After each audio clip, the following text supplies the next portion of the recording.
let's go through everything the Raptors did at the trade deadline. Let's go through everything the Raptors didn't do at the trade deadline. Reiterate where we stand, how we stack up to the rest of the Eastern Conference, and what we can expect going forward.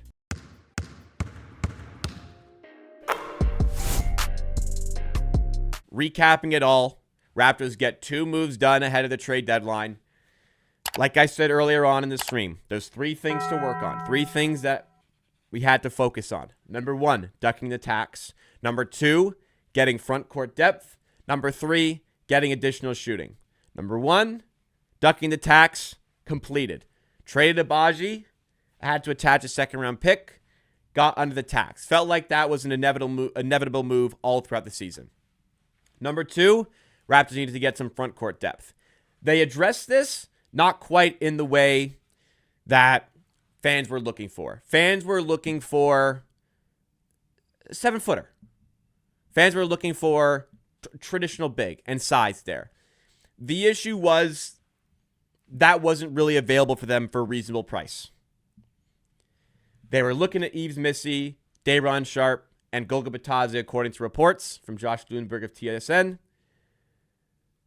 Those guys were going to cost a first-rounder. It would have been a mismanagement of assets and an overpay to use a first-rounder on one of those guys. Instead, the Raptors use a late second-round pick, a Lakers second-round pick, to acquire a player in Trayce Jackson-Davis, who I think can be functional towards the Raptors' rotation. Number 3, they need some help with shooting. That hasn't been addressed. I didn't think it would be, to be honest, because it's really hard to get shooting. It's expensive to get shooting.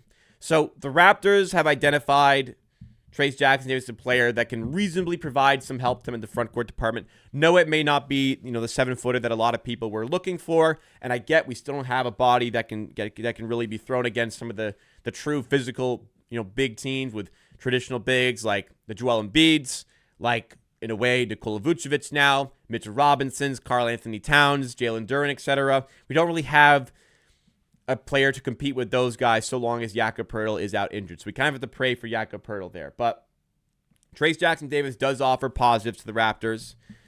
Decent rebounder for his size. Okay to defender for rim protection. Has a little bit more of a threat for switchability on defense compared to your traditional 7-footer. Solid passer for a big. Kind of like will be fine in Darko. Probably a good fit for Darko Rajakovic's offensive system and schemes with lots of these dribble handoffs, pick and roll play.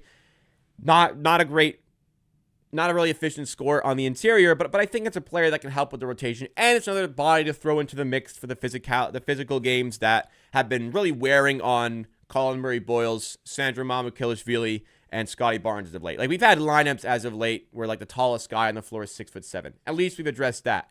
Sure, he's 6'9", not the 7-footer we're looking for, but again, I believe that is a player that can help with the Raptors. And they gave very, very, very little in order to get that player into their team. People have been, and you can see it in the chat, maybe you've seen it throughout the stream, where people are saying, Raptors, did not do anything. They haven't done anything that's, impressed me, wowed me, right? They didn't, but they very easily could have done a trade that would upset you, that would set them back. Like trading a first-round pick a few years ago for Thaddeus Young at the trade deadline. Very poor use of assets there. That trade didn't work out for the Raptors. So, there is a possibility they could have done something, but it's possible in doing something you'd feel even worse about the deadline than you do now after making 2 moves that, again, were fine. They were fine moves. Like I said earlier, grading this, I'd probably give this a C. They did the bare minimum. They got front court depth. They got under the tax. They didn't lose any significant assets, but you look at the rest of the Eastern Conference. Pistons got better today, or this week. The Knicks got better. The Celtics got better. The Cavaliers got better. The Sixers added in some players. They've won 5 games in a row. They're improving. The East is competitive right now. We're 3 games up on the play-in tournament spots, but we didn't really get better here. We addressed some front court needs, but that's really it. We just brought in an extra body there. Minimum of what the Raptors really needed to accomplish out of the day. How does that stack us up against the rest of the East? Well, Cavs were 3-0 against this season. Granted, they've been playing a lot better recently. Now they've got James Harden. Celtics were 0-3. Knicks were 0-3. Pistons, we haven't played yet. But when we play some of these higher teams, and, now we saw in that loss to the Timberwolves, we even saw it in the loss to the Magic you could go back to. When the game gets physical, and when the Raptors get into these more shootout environments against these better teams, they really do struggle. And they still haven't addressed being able to compete with those teams. So, really, I find it difficult for this team to be able to compete for a playoff series. They've got to get there still. They are 3 games up in the playing spots. There's a lot of games to go. I'd love for them to finish as a top 6 seed and still believe they're fully capable of doing that.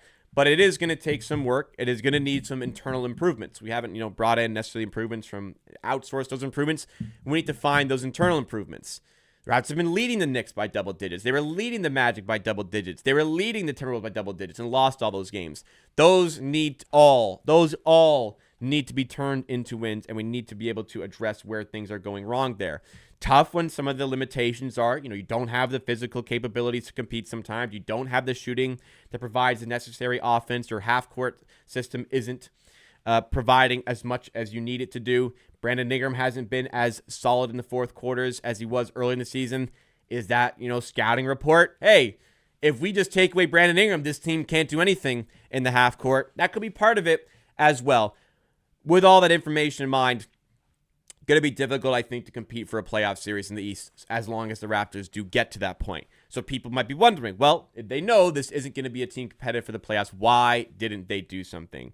People like to always say you're either a contender or you're tanking. It's bad to be sitting in the middle.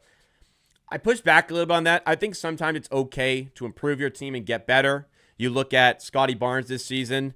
Would Scotty Barnes be developing and having the season he's having if the Raptors weren't in these winning positions? Like if we were tanking again, would you be getting this much out of Scotty Barnes? I don't think so. So I think sometimes winning is fine and progressing internally is fine, especially when you've been tanking for the last couple of years and that really hasn't done much for your team. I think this has been a benefit to the team. I think the playoffs would be good experiences for the team, absolutely. And also, another reason against maybe making one of those big moves, it's possible Raptors could have identified a lot of these bigger moves, like a potential trade for Sabonis, and said that still doesn't make us a contender. So let's focus on the long-term outlook of the situation. Let's maintain those assets and work on addressing it in the future. I'm okay to not make these aggressive, risky moves during the regular season and wait until the offseason to get those sorts of trades done. Now, we've said this before. We've said we've needed action in the offseason, and at times we haven't gotten it. Bobby Webster, for me, I feel no ill will towards what he's done here, but you've assembled a roster that is lacking size and is lacking shooting. Welcome to the NBA in 2026. Those are two very important aspects of roster construction and building your team. You've got to get that done in the offseason now. You're setting a team up here that is having it's good vibes this season. They're 30-22.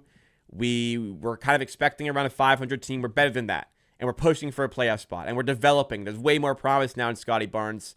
But it's also now time in 2026 to do this team justice and give them the necessary help to actually be a true threat. We're not quite there yet, but we're getting better. And I think we will get better the rest of the way. Again, feels like kind of bare minimum was accomplished at this trade deadline here as far as ducking the tax and front court depth. But we all see it. We all see where the issues are. It's obvious that the front office sees it as well. Getting some of these moves done sometimes is easier said than done, but you're in these high-paid, high-value positions for a reason. I can be patient till the offseason to do this stuff. A lot more patient than probably large portions of the Raptors fan base might be right now, but we're not at the level to truly compete in the East. Get those moves done to help us do that in the offseason. That's what got to happen. And for the rest of this season, I think a lot of the possible success does hinge on Jakob Poeltl's back, which is not looking good, but hopefully some positive signs out of him from the workout footage that we've seen so far. A lot of the season, I think, kind of hinges on Jakob Poeltl's back at the moment.